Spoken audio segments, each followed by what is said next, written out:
abstract brainwaves. Game genie in a beanie, we ain't on the same stage, leveled up. The epitome of technique, can't survive in my current thought.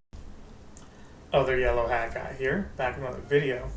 And let's talk Scott Adams. Yes, Scott Adams. So, if you don't know who he is, he's the creator of Dilbert.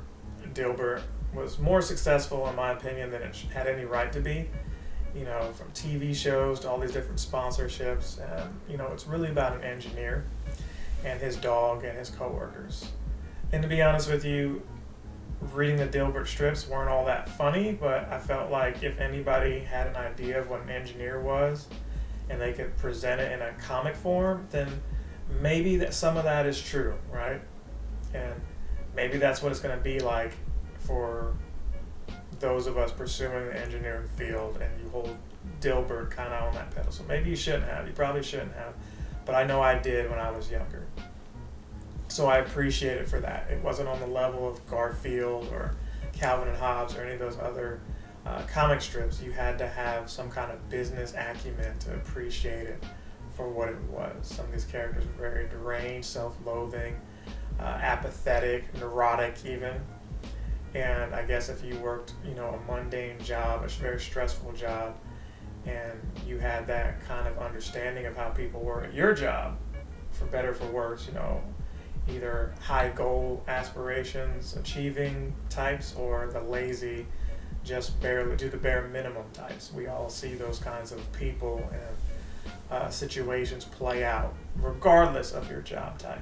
So, backstory aside, Scott Adams, he's been somewhat reclusive, but he's taken to social media pointing out certain things that are very political. He identifies as left of the middle, and I feel like, you know, even though that's a safe part of the fence to be on, because, you know, myself, I think I'm, you know, moderate, and I think I lean left when it comes to some social things, but somewhat right on some financial things, right?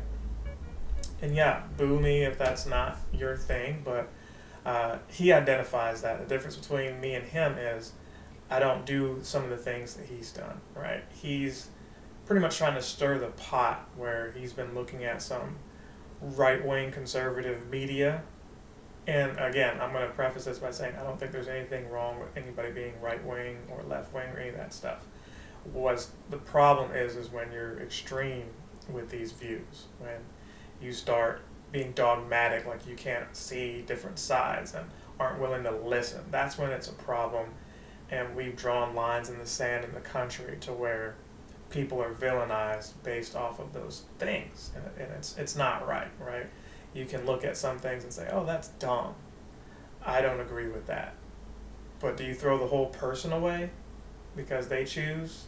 It's not a crime, right? Now you could say, but they're doing some things that I find criminal. That's another conversation, right?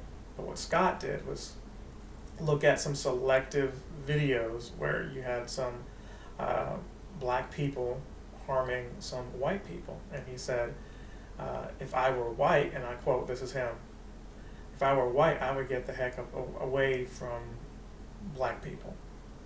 Now, on the surface, that sounds super racist. And I personally know people who feel that way, not because of any kind of videos that they're watching per se, but they have a selective bias and feeling comfortable around people that look like them. And that's a prejudice. I don't think that that's racist. But here's where things get racist. It's when you assume that a whole group behaves like this particular people that you see in, you know, videos or whatever stereotype that's being reinforced. That's when it's a problem. Scott didn't take the time to put context to any of this. Now, this is not me defending him. I was able to see a video with him and a newscaster, Chris Cuomo, I believe, and they talked about it, and you had some callers call in to defend him, and they felt like people were too sensitive and yada yada.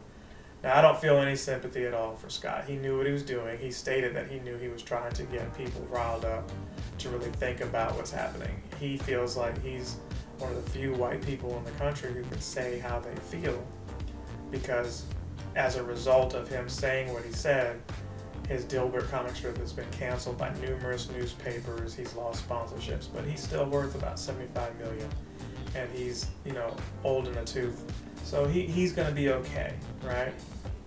But I guess he feels like he can use this notoriety to, you know, enhance his platform, enhance his YouTube awareness and all that stuff, and it's just very weird, and it's very silly to me. But that's what he's choosing to do, so, you know, whatever, but no sympathy for him, because he knew what he was doing.